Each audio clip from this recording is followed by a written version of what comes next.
start that financial counseling involved. Money coaches.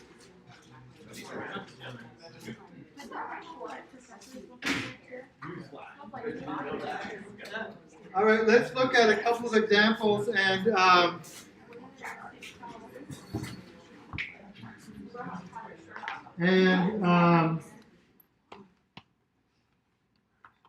let's look at a couple of examples. And if we were to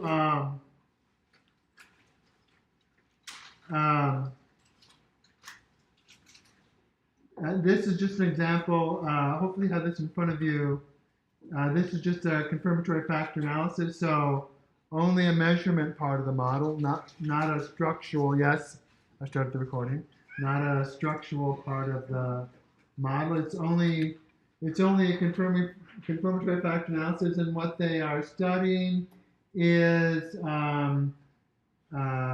student life stress inventory. And they say that student stress has two dimensions. It has things that actually cause stress, and then it has reactions to those stressors, right? And so, which makes sense, right? There's conflicts, of course, can cause stress, but a student's reaction to that conflict is also matters, right? If it's something that totally takes them out of their ability to function, then it's not going to be advantageous for their success. If it's something that is just a blip on the radar, then of course that's probably bodes well for them. So this confirmatory factor analysis has these 5 measured variables: frustrations, conflicts, pressures, changes, self-imposed stressors. What's a self-imposed stress? What's a self-imposed stress? That's not changes, not pressures, not conflicts, not frustrations. It's self-imposed. Procrastination. I procrastinate until the day that my speech is due, and I start on it 5 minutes. I'm walking to class and I'm working on my speech, kind of thing. So that might be a self-imposed. Or personality kind of things like laziness or like things that are non-originating from. Yeah, just other things that sort of self-imposed things that get in the way of you getting your schoolwork done. What would that be? Like something could be over the top, like they're ending. And Yeah, they just can't put it down. They just can't. Yeah. Can't submit it because they just had it away. So these would be in all likelihood single item. We could ask a question about how, to get a sense of frustrations and how much of a stressor that is for a student. Does conflict cause them stress? Pressure, just changes in general, or self-imposed? So we'd be able to have 5 questions associated with each of those 5. And then we could also have, in this case, 4 questions: physiological, emotional, behavioral, and cognitive reactions. And so we could have a question that's associated with each of those 4 dimensions. Or potentially we could have several questions that are associated with each of these. Unlikely that you would do that, but it could be where this isn't a single item. You might have 3 questions that you're just taking the average of those 3 questions are what making up this this observed variable. And so we're saying that that the student stress index is made up of stressors and reactions, and stressors are made up of these 5 observed variables. Reactions are made up of these 5, and that would be a confirmatory factor analysis. If we did exploratory factor analysis, principal components analysis, we might just take, let's say we don't have a theory or an understanding of how these variables should work. We could just take our measured variables, put them all in an exploratory factor analysis, and just see how things, how the data work themselves out. That would be an option. But if we have some understanding that there's these two, there's our reaction to the stress and then the actual stressors themselves, if we have that understanding, it just makes a lot of sense to, let's just test that, as opposed to just letting the machine or letting the data determine the nature of our model. And so we would be able to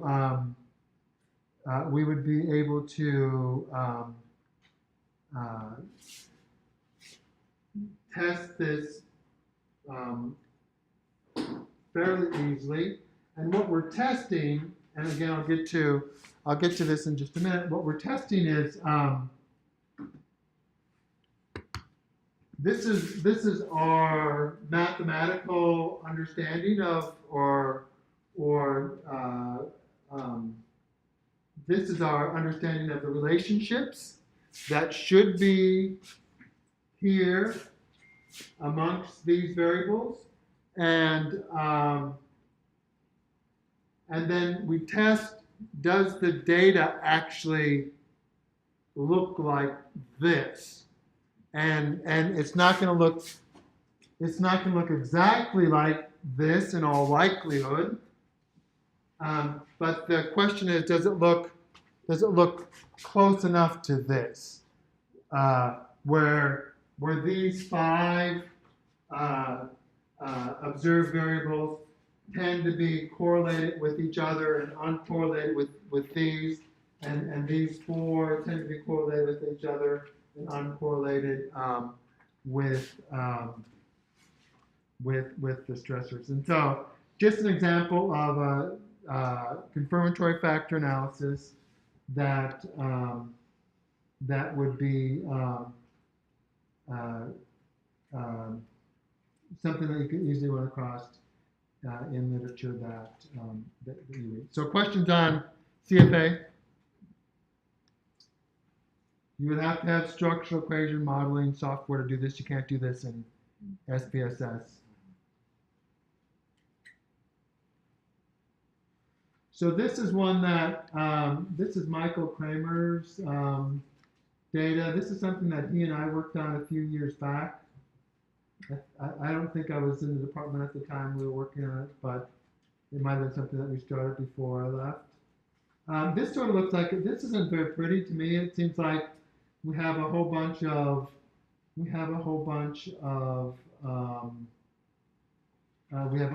relationships that we're just testing. It just seems, it looks more like a spider web than it does because we have all of these relationships that we're examining. And in fact, if you were to read the note, well, this is the one that we actually ended up publishing, which I think looks a little bit better than this one. But if you read the article that, and I don't remember where Michael ended up publishing this. So like this years of service, there's no paths from years of service to any of the other variables in the model, which means that the relationship between years of service and all of these were 0. We tested them. So we tested, is the relationship between years of service and time conflicts, or years of service in participation, or years of service in social certainty, or years of service, and there was no relationship. There was no, what's that? He wanted to, even though the relationship was zero. He just thought that it was. He hypothesized that years of service would be related to these other variables, and it's not, and so he just wanted to have that represented somewhere. And so these ones on the left are clearly like exogenous ones, right? Yeah. But participation, support, and time conflicts is too, because it's not, even though it's not over there, there's still nothing touching it. Yeah, I think that would be so. I mean, it was hypothesized that these would be endogenous, Right. They just are not. but in reality, they are exogenous because there's no nothing in the model points to. Right.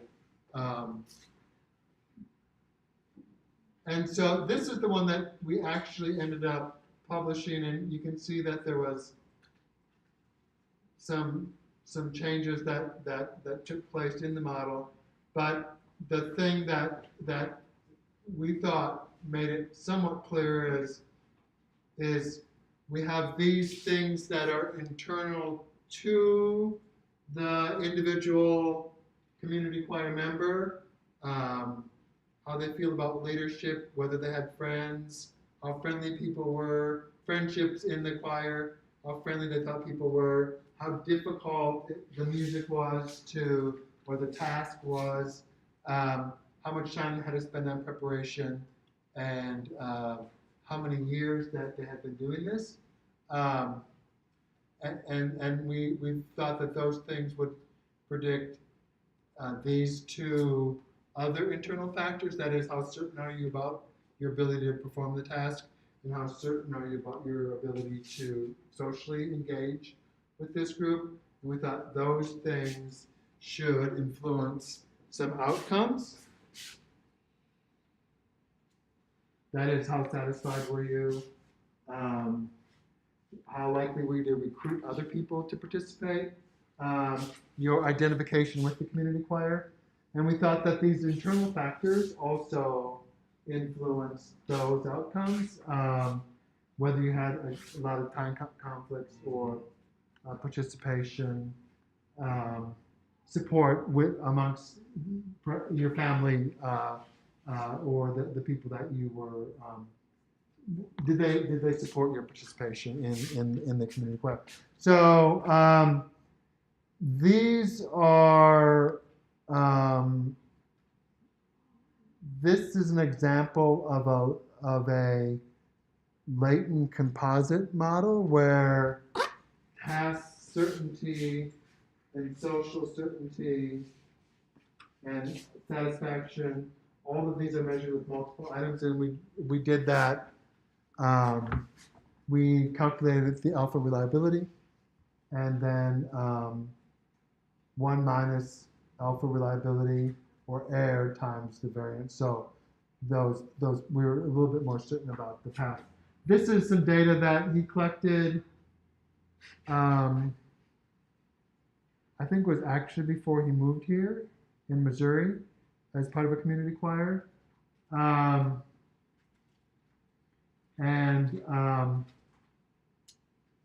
was going to say something. I was going to say something about the place that he collected it, and that somehow related this, but I don't remember. I lost my train of thought. Demetra?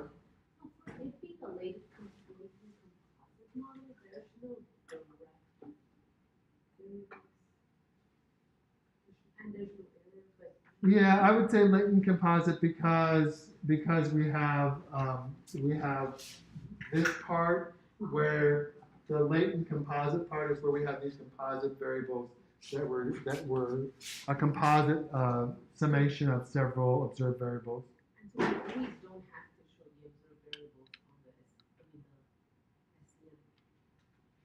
on the No, that's sort of some of the, in this case, if we would have included all of the observed variables, like it would have made what's kind of messy look even probably messier.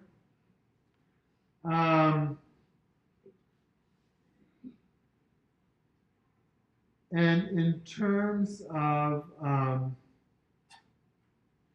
think a couple things that we can start to think about and process in terms of how do we evaluate structural equation models. One will be we can evaluate them based on the goodness of fit, and we'll talk about that in a minute. But we can also look at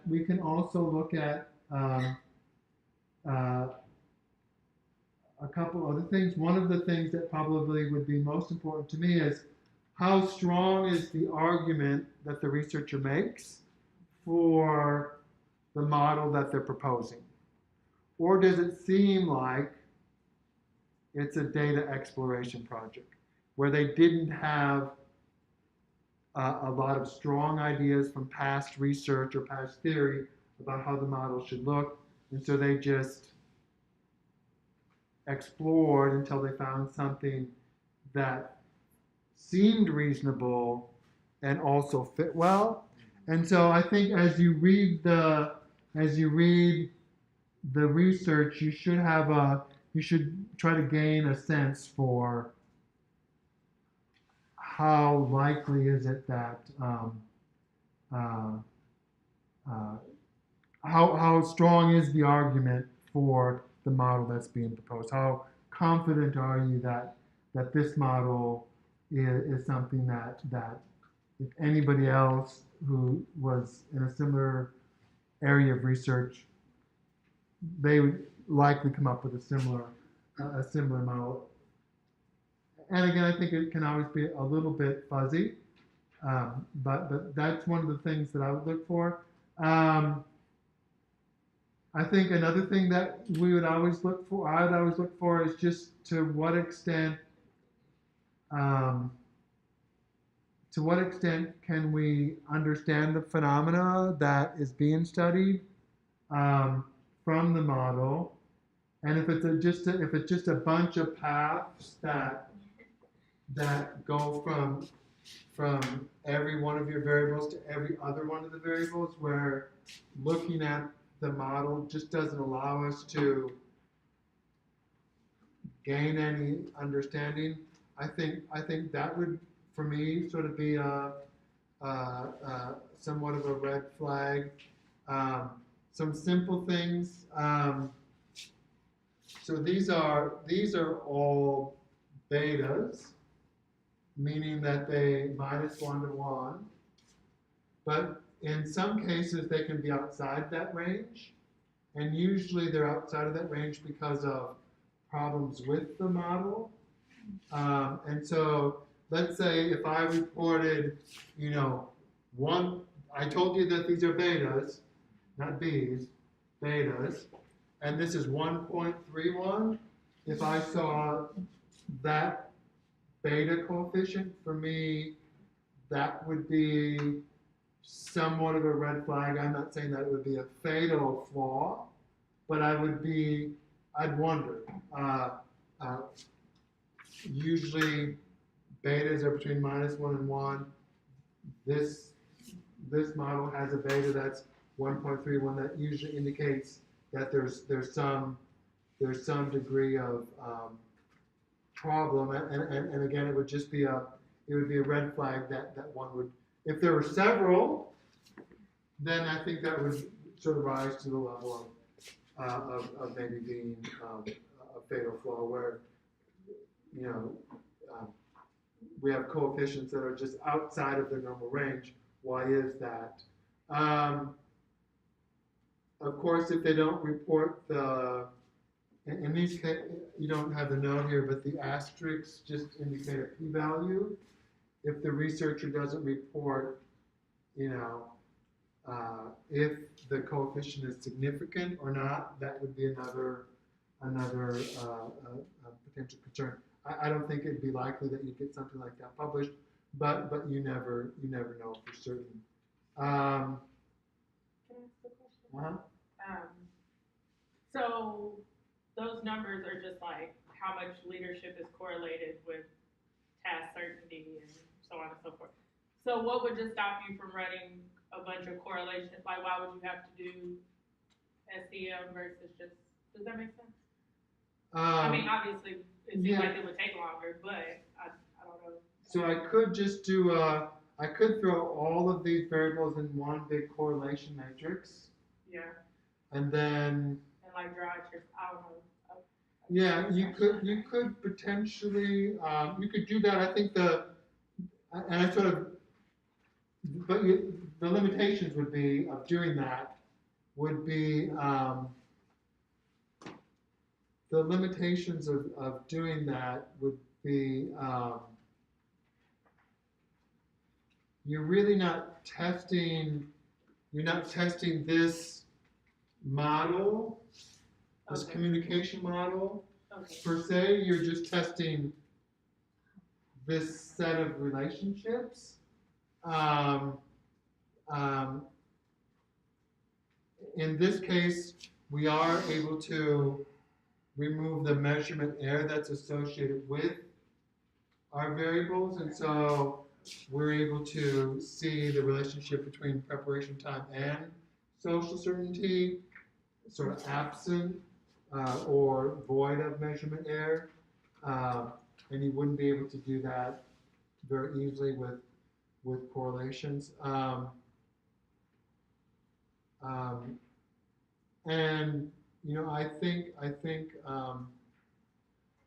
yeah, it's a question that we could just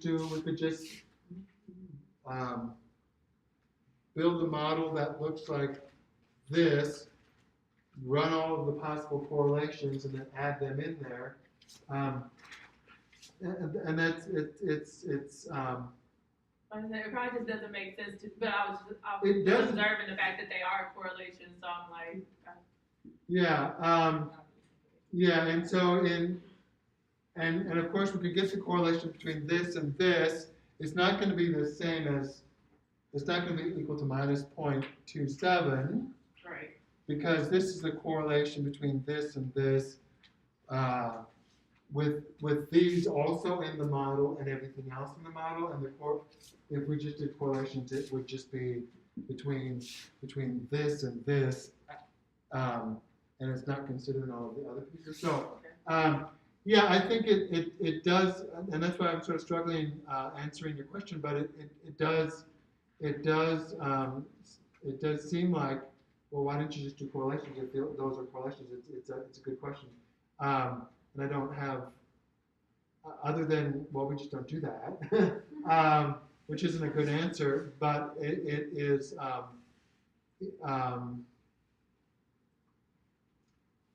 Yeah, and I think the other thing here is we're also making some causal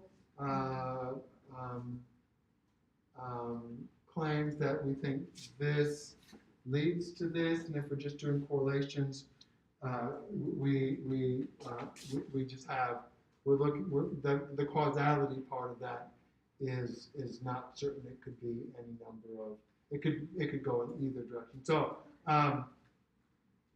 So that's a second example, and then this is the final example that we can look at, and so this is a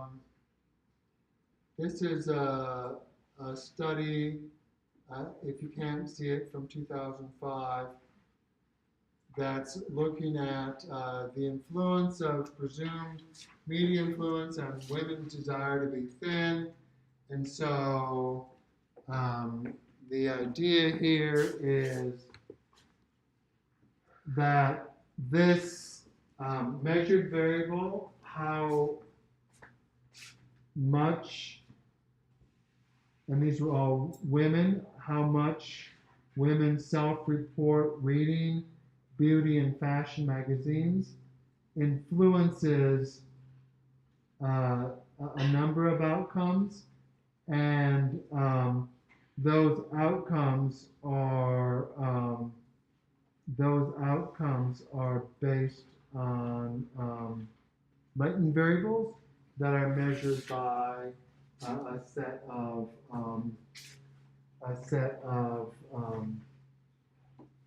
in this case, a set of scales. And So let's take a minute and see. Take a minute and let's see if we can.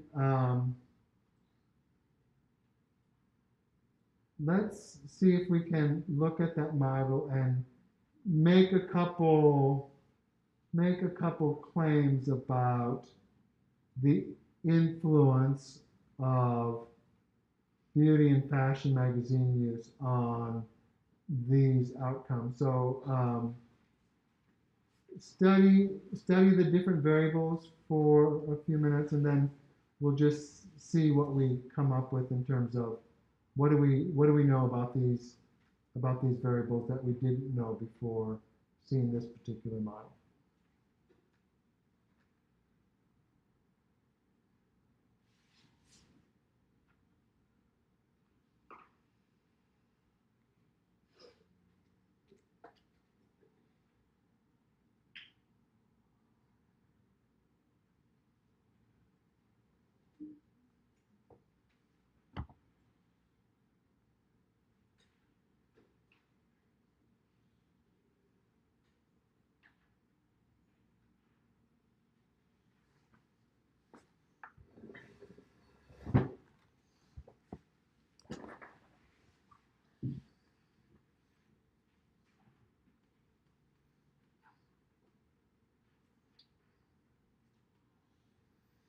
So what's one observation from studying the model? What's one observation that we might make about the impact of reading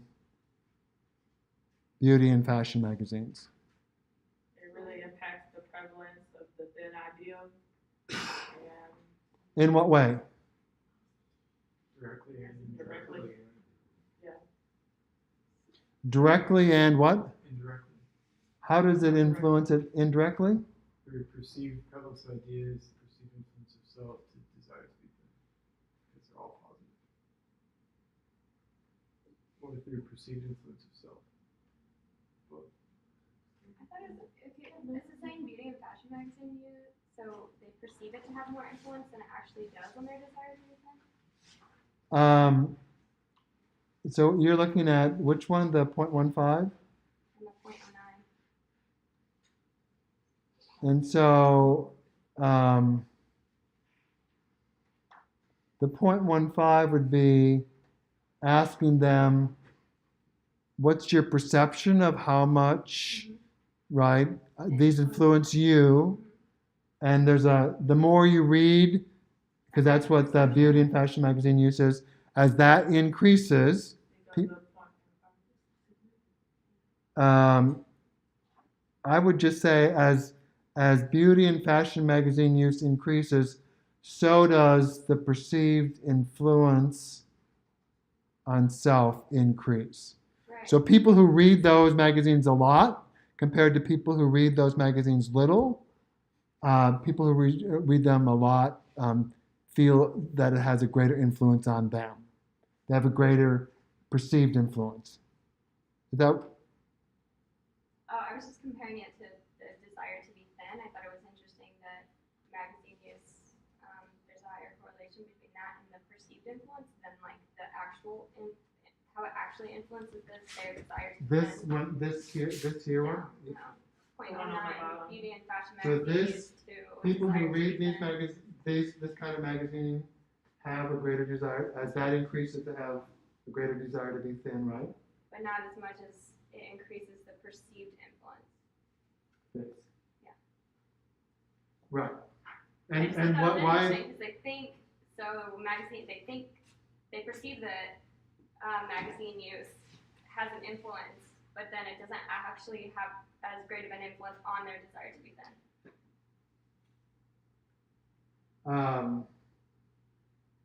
And you would think that would be flipped, or they'd be about the same?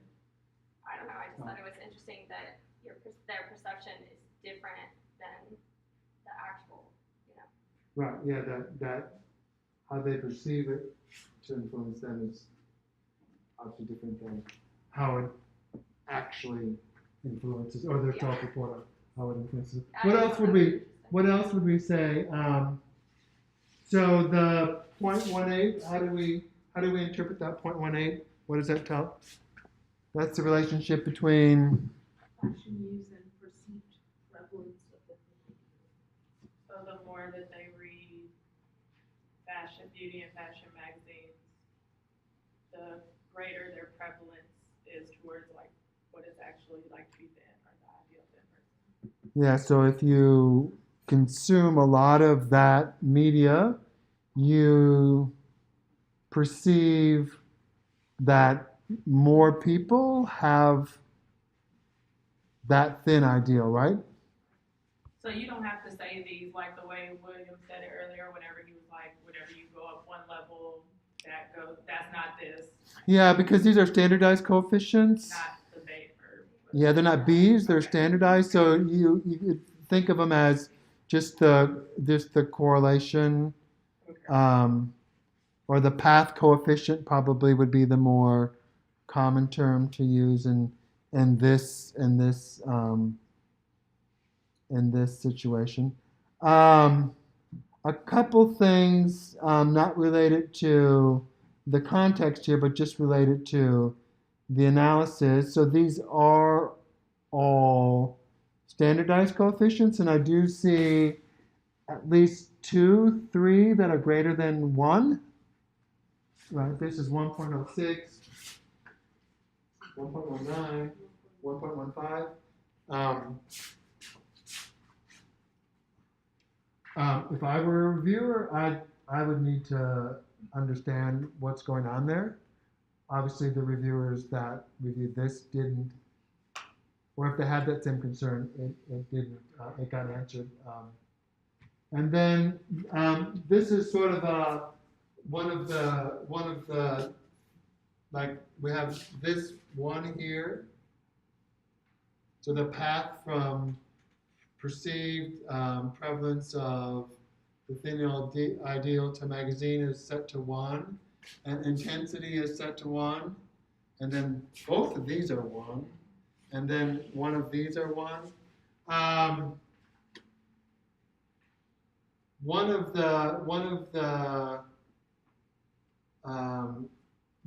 the things that we have to do when we use latent variables is we have to set the path between the latent variable and one of the observed variables. We have to set one of those paths to 1,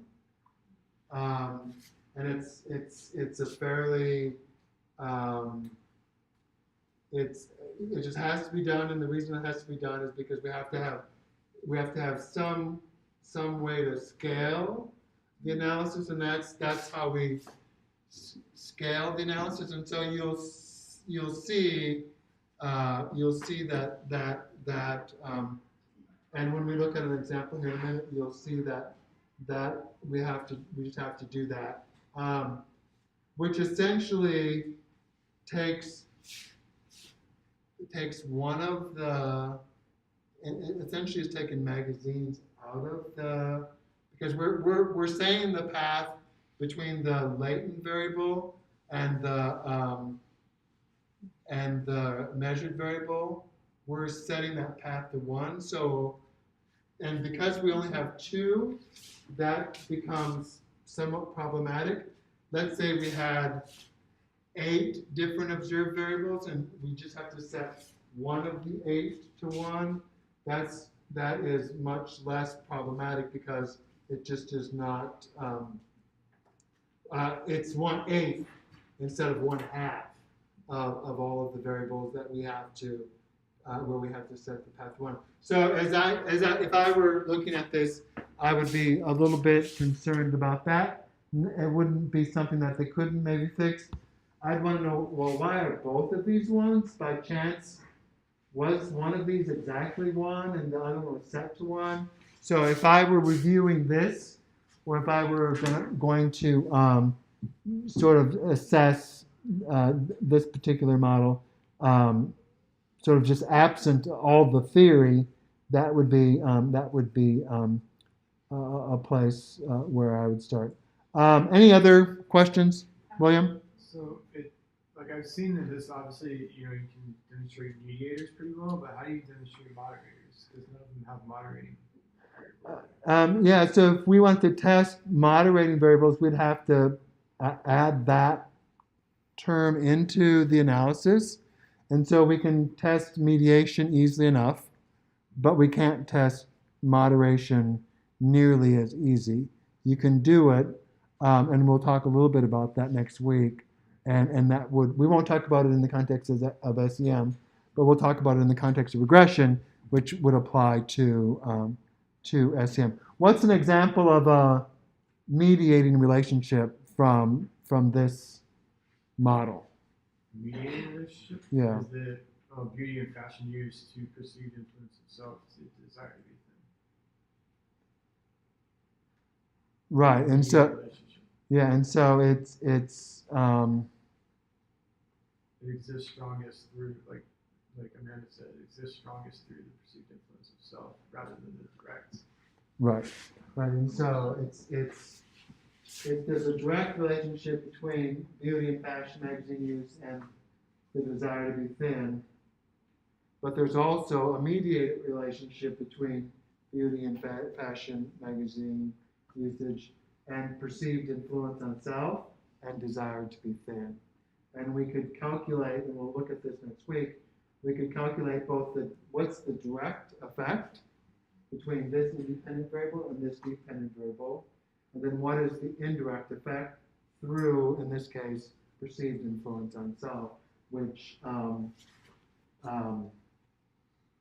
in most cases, the indirect effect would be just to multiply this 0.15 times the 0.52, and that would be the indirect effect. And then we have to know, is that indirect effect greater than we'd expect to get by chance? And so we have to have some test. We have to have some test of significance there as well. Good. Brittany? So now that this is like in model form, because I know I've seen all of this stuff like in our charts, but beauty and fashion magazine used to perceive prevalence of the thin idea, like it has a strong correlation, but then the effect size, which is the thing in parentheses, is really small, versus beauty and fashion to perceived influence, which has like a large effect. So what exactly does the effects like mean for the relationships? Because they're both significant, but how does the effect size relate to like that? Does that make sense? Yeah. How do we get to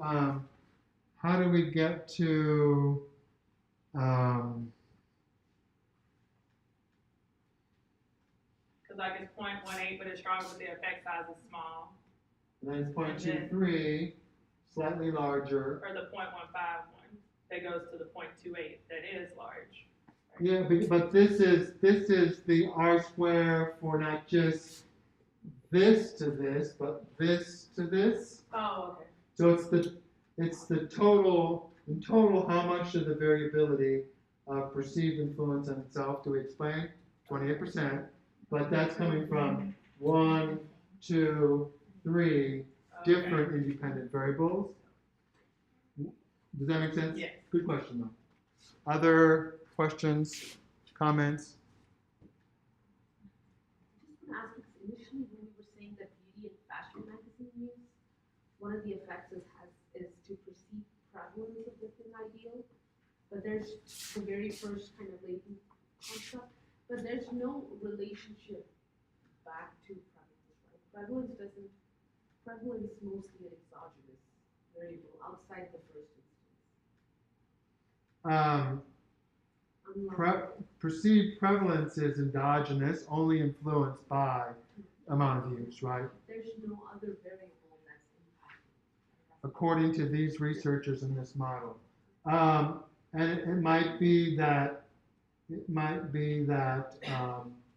that others could hypothesize a slightly different, where this might somehow be influenced by maybe desire to be thin, for example, influences your perceived prevalence of the ideal, of the thin ideal.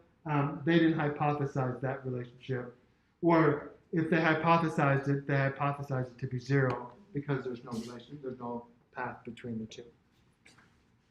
Good. Other questions, comments? I I think it's interesting that there's a negative relationship between like presumed influence and desire to be thin. It's like the only negative relationship. Oh, the other women fall for it trap. Like that's the I'm no chump. what other women would fall for it is a negative relationship. Which one's negative? Perceived influence on other women. Yeah. So I think Other presumed influence in other women. So it's the third person Yeah. impact. I think it's gonna influence. I'm smart enough. It's not gonna influence me, but there's a lot of other people out there that they're gonna be influenced by it. If I think that, then unless as that increases, as third person effect increases, then my desire to be thin also decreases, right? Self-reported, yeah. What's that? Self-reported society. Yeah, right. Of course, it's all self-reported. How would we get that any other way? Caveat males. What's that? It's a nice caveat males. I thought that was an interesting comment. What was the comment? Nothing. I think the people who got it or who it was directed at got it. Okay. Any other comments that I can? Just a question, is that, what was your main concern with regards to it being, I understood, greater than one? Yeah. When it came to perceived influence of self, the fact that they both were one, what was the concern? Is it the same concern or? that they both were one? It just seems odd that one of them would have to be set to exactly one. So I get that with one of those. But then I guess the other one was exactly one, and it seems unlikely that it would, but apparently so. But it just seems a bit. I would have to question. Is it 1.0000 or is it 1.03 or and so it just strikes me that they're both exactly one. Anything else? They both wouldn't be 1.03 or 0.5 and 1.15. One of them would be one. One of them has to be one, and the other one is reported to be one. And that's just the question: is it actually one, or does it just round to one? Other questions? So just a couple. If you want to sort of get into an area of methodology that has a lot of uncertainty, look at goodness of fit measures, and it's different than we sort of are used to the null hypothesis test where we have a p-value, we have an f perhaps, and a p-value that's associated with that f. And if it's below 0.05, we reject the null. If it's greater than 0.05, we retain the null. And so that is fairly straightforward. With goodness of fit of a structural equation model, it really is it's really much more up in the air. I think if you have a model that fits really poorly, most all of the indicators are going to indicate that it fits really poorly. If you have a model that fits really good, and by fit, it means your structural model and your measurement model fits the actual the relationships that we see in the data. There's a high degree of likelihood that your model represents the actual structure of the data. That's what we're talking. It's that fit that we're talking about here in terms of goodness of fit. And if you have a poorly fitting model, most all of these measures will probably indicate poor fitting model.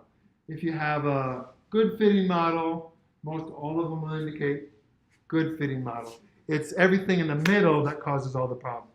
So let's say you have an average fitting model, we could easily find a set of goodness of fit statistics that would suggest your model is poor, or we could search and find another set of goodness of fit statistics that would suggest that the fit is reasonable. And so it's not the extremes that are difficult. They're pretty clear. It is the cases that are more probably more borderline, where you'd be able to build the case one way or the other.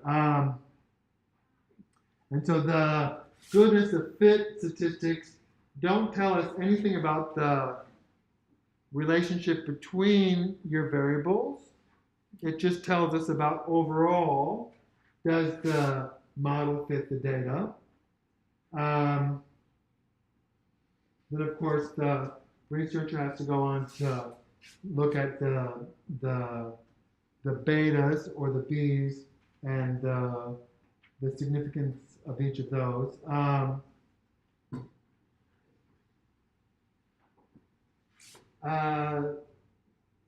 One of the things that I didn't mention earlier, I don't even know what negative error variance would be. It would be like some different, if you think of variance can only be positive, right? Standard deviation is always greater than 0, right? If it's 0, it's not varying at all. And so if we have a standard deviation that's a negative number, or in this case, an error variance that's a negative number, that would be another potential problem. So, like these are all error variances here,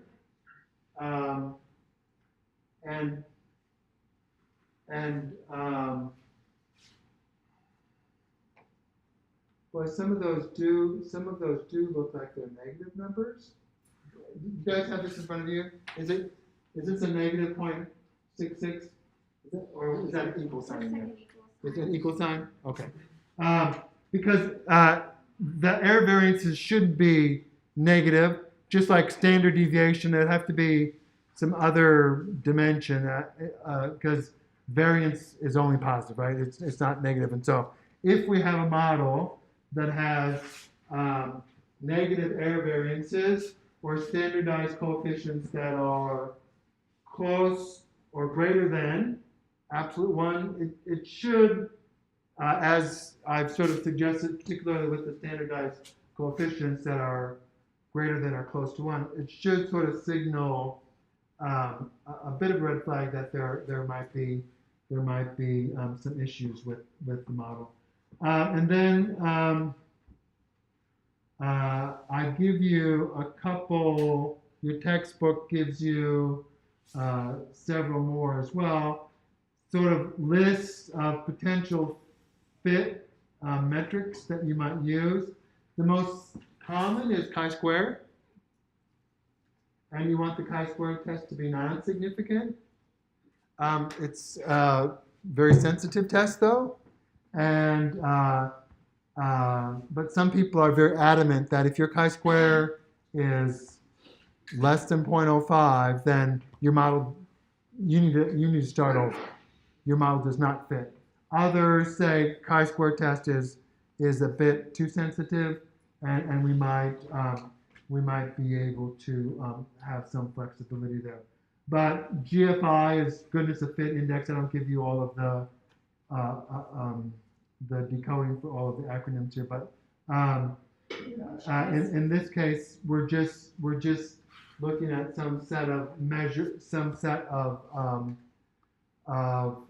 fit indices that Klein thought would represent a good fitting model. AGFI is adjusted gross or adjusted goodness of fit index. TLI is that Tucker-Lewis index.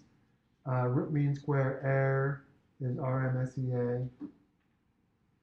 This is the standardized standardized SRM. It's the standardized residual is what I always think of it as, but I don't quite know how the acronym works out. So in any event, authors, when they publish their structural equation model, will usually cite some work that says these authors say here are the goodness of fit measures we should be using, and then they report those goodness of fit measures for their model. But it can be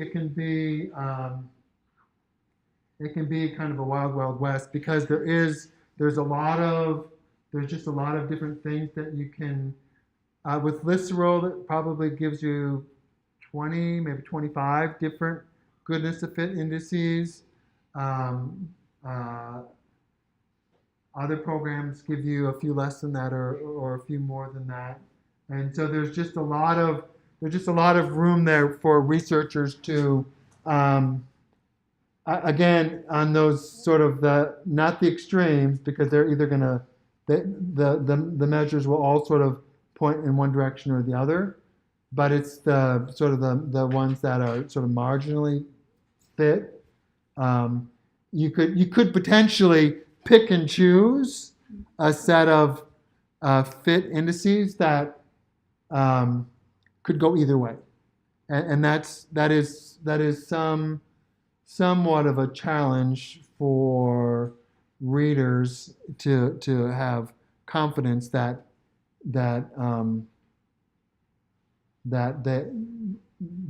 data actually does fit the model. So that's about as much time as we're going to spend on goodness of fit, but it's an area that is certainly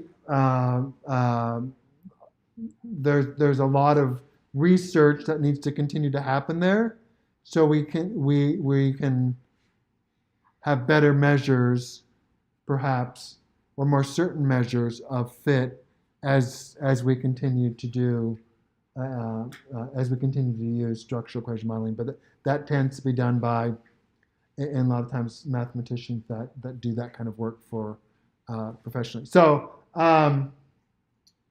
anything else? Goodness of fit. So the last slide. This is a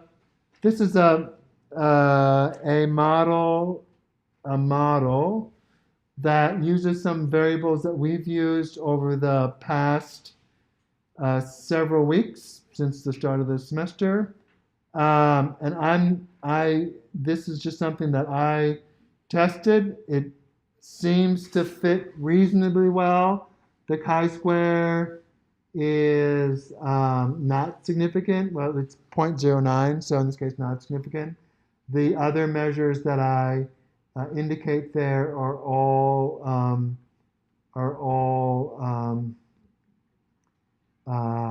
in or above what the recommended amounts or recommended quantity would be. And so the idea here would be that a person's age, education, and income would influence their degree of ethnocentricity. And then ethnocentricity influences our attitudes towards minorities. And we can see that ethnocentric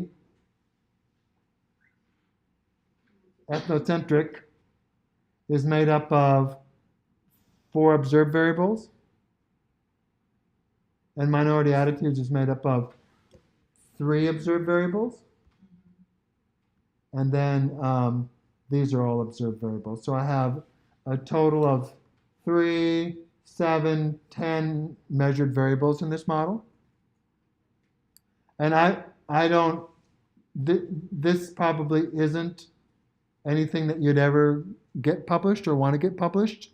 This is just me taking some data and building a model that seemed at least reasonably. It's not random. It's like, okay, if I have this data and I want to try to fit a model to it, how would I do it? And this is what I came up with. And so what I wanted to do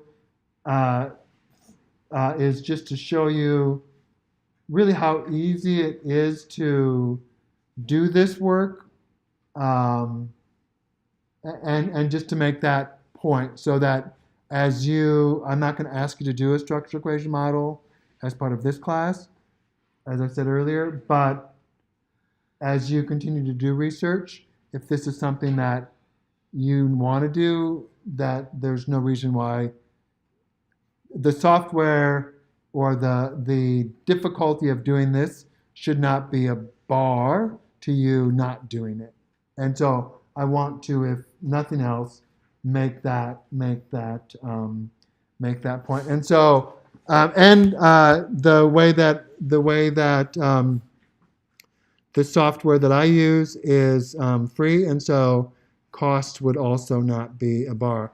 And so I'm just going to there's a file that I added either this morning, or I guess it was this morning. It's an output file, so it's just SCM_output text, so it's just a text file. And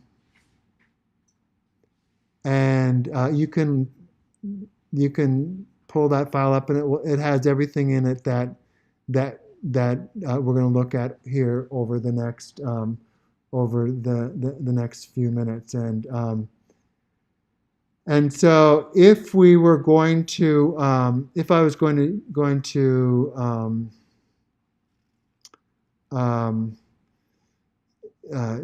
to demo this, or not if, but to demo this, I'm going to use a program that I've referenced in the past called R. And I actually use a version of R that's called, I use R, but then I also use RStudio, which is, we call it an IDE, an Integrated Development Environment, IDE. And RStudio is also free.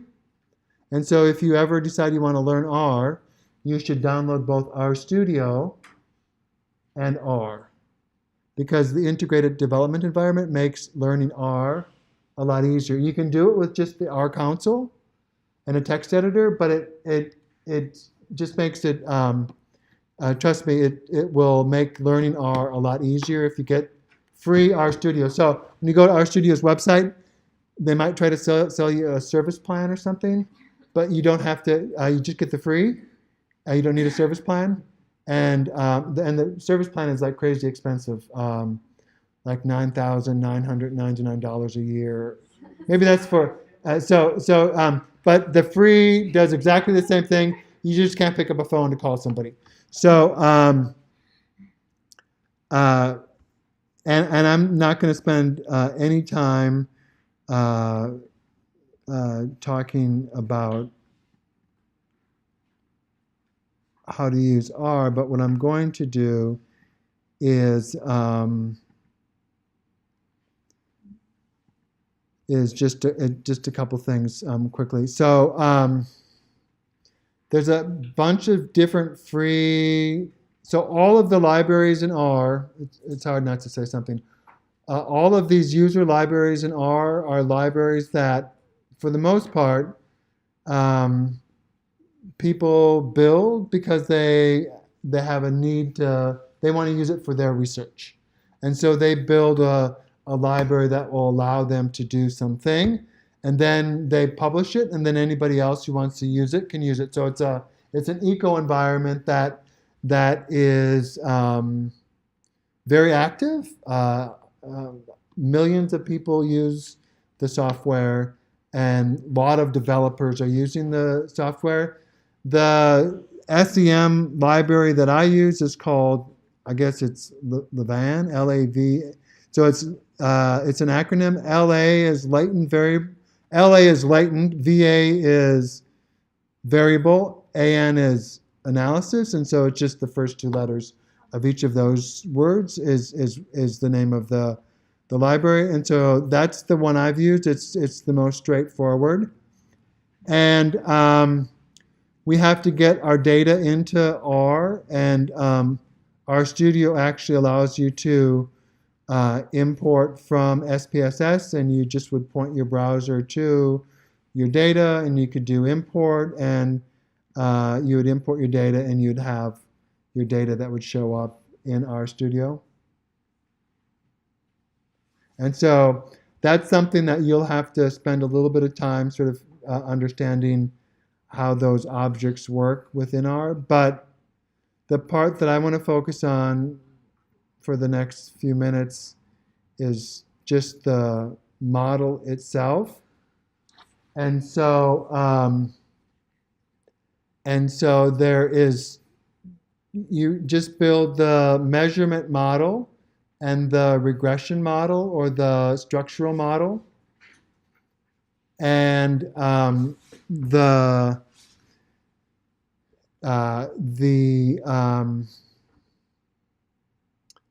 syntax that we use is we just use the, so you can't see that very well unless you have that text file up.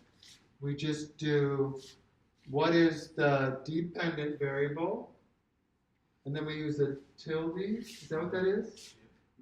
A tilde, and then we indicate each of the independent variables, and we put a plus sign in between those. And you can sort of think of it as a structural equation model equation. So it's the equation where we say ethnocentric is predicted by age plus education plus income. And so we just indicate those. Those three variables, and then we have another relationship between where minority attitudes, that variable on the bottom, was the dependent variable, and the ethnocentric was the independent variable. We also indicate that relationship with the tilde in between. And then we have the latent variable model, which is the portion of the model that has the other observed variables. The only difference there is we use an equal and a tilde to indicate its relationship between a latent variable and a measured variable. And so that's all pretty straightforward. We save our model into memory, and then we call just this function called SEM. That's a part of the library, and it takes 5 seconds or less, and it produces an object called model. And then I say, give me the summary of model with a few different arguments, and that's what I gave you. That's the output that I gave you as a text file. And then all of those pieces from that model would make up from that text file would make up the elements of this model. So we'd be able to say what's this disturbance, and we'd be able to come up with that, and what is this disturbance, and we'd be able to come up with that, and what are these coefficients, and we'd be able to come up with that. So not much of a primer, but if nothing else, hopefully it would be give you the confidence to at least look into doing this if it's something that would suit a research question that you would have. So I'll see you next Wednesday. You are going to turn in The last homework 6, yes. Last homework. I'm going to have the take-home exam on Thursday of next week. So we can talk a little bit about it in class, but I'll post it on Thursday of next week, and you'll have that to keep you busy the week after, because we'll be out, and then remember the take-home is going to be due during finals week, Wednesday, instead of during dead week, which is the week that I think I have it listed in the syllabus. So it'll be due during finals week. All right? Have a good rest of your week. But I can say try to do it before the exam, in case you have questions.